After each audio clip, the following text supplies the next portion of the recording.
Bonjour à tous, amis de l'angoisse. Pour ce 9e volet. 9e jour avec vous. Où Jason va chez nous. En enfer. Oui, bon, d'accord. Allez, tchuss. Partez pas tous. Hein. Ah bah non, revenez, hein. Déconnez pas. Hein. Nous, on fait pas ça pour rien. Hein. Oh, Donc c'est parti pour le 9. Bien volé. Comment tu vas faire quand on sera à 11? Je serai dans la merde. Allez, on verra ça.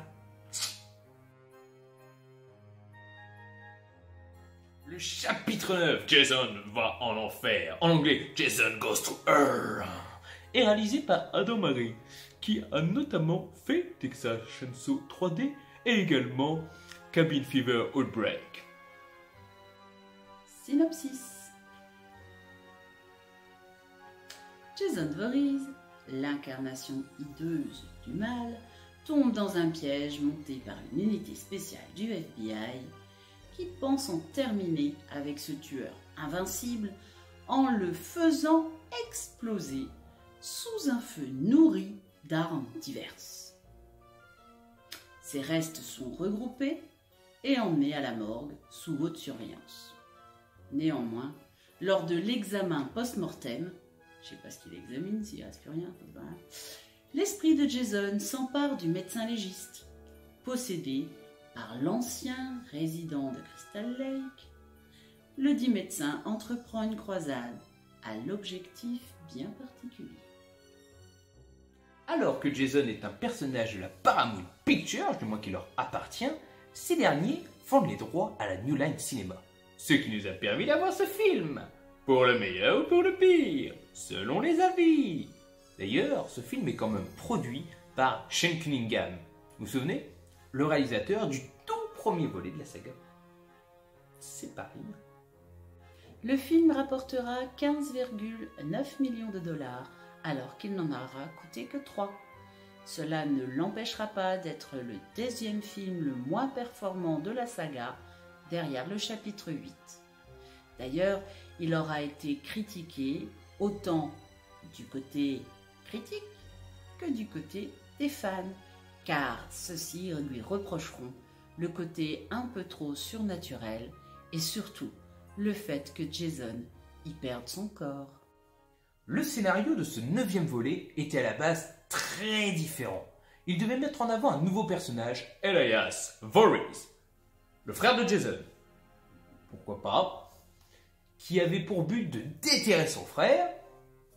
Pourquoi pas? Afin de manger son cerveau pour avoir ses pouvoirs surnaturels. Pourquoi pas? Et ainsi se lancer dans une frénésie meurtrière. Pourquoi pas? Bon, également, Stephen Freeman devait faire le rôle de Tommy Jarvis. Mais la New Line Cinema ne possédait que les droits de Jason et pas celle de Tommy. D'ailleurs, un truc encore pire, il ne possédait pas les droits du nom Vendredi 13. C'est pour ça qu'après le chapitre 8, on voit des titres comme Jason va en enfer, Jason X, Freddy vs Jason, mais plus Vendredi 13. Le film Jason va en enfer a eu son comics, ses cartes à collectionner et même son costume dans le jeu Friday the 13th, sorti en 2017. D'ailleurs, dans le film, Ken Hooder nous fait un caméo. Un caméo, vous allez me dire, c'est bizarre. Oui, il est le vigile de la morgue. Mais enfin, il incarne aussi Jason. Bizarre, hein? Terminons avec deux références des plus iconiques, à savoir, à un moment, la présence du Necronomicon, livre emblématique de la saga Evil Dead, fait par Sam Raimi, avec comme protagoniste principal Ash. Chose qui n'est pas anodine, c'est que Ash a été présent dans une BD Freddy vs Jason vs Ash, un personnage d'ailleurs qui devait être présent dans le film Freddy vs Jason en plus, qui n'a du coup pas été rajouté. On peut voir également à la fin une main gantée, celle de Freddy Krueger prenant le masque de Jason Voorhees et le ramenant sous terre.